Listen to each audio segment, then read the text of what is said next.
আসসালামু আলাইকুম, সবাই কেমন আছেন? আশা করি ভালো আছেন। আমরা আল্লাহর রহমতে ভালো আছি।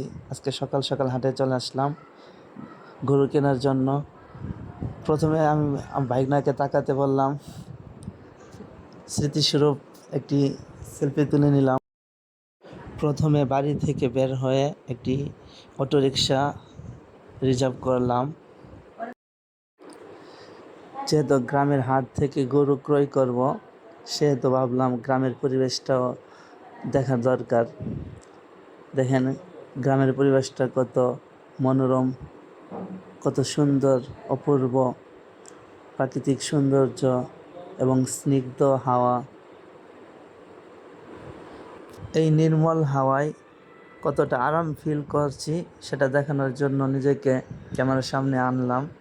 দেখেন কতটা রিল্যাক্স মোডে আছি। মনে হয় না যেন কোনো জার্নি করছি, মনে হচ্ছে যেন কোনো এক ভ্রমণে বের হয়েছি। অথচ আমরা হাটের উদ্দেশ্যে রওনা দিয়েছি যে গরু ক্রয় করার জন্য। আমরা প্রায় চলে এসেছি হাটের কাছাকাছি। কিছুক্ষণের মধ্যেই আমরা দেখতে পাবো গরুর হাট। তো প্রাকৃতিক সৌন্দর্য দেখতে দেখতে আমরা গরুর হাটে চলে এসেছি।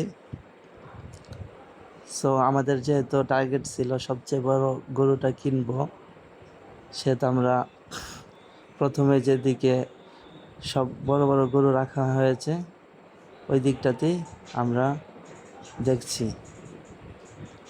তবে এখানকার যে পাইকার আছে তারা গরুর মূল্য প্রায় দ্বিগুণ করে চাচ্ছে।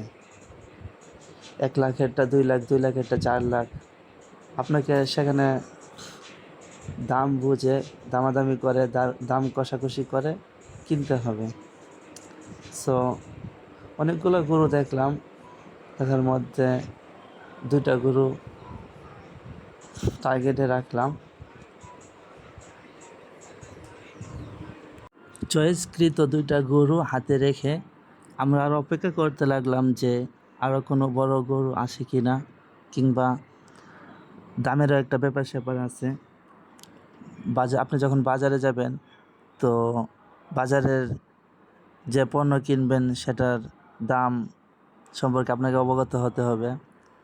আর এটা যেহেতু গরুর হাটে দাম কমে বাড়ে, সেহেতু আপনাকে সময় নিয়ে যাচাই বাছাই করে তারপরে আপনার সিদ্ধান্তে যেতে হবে।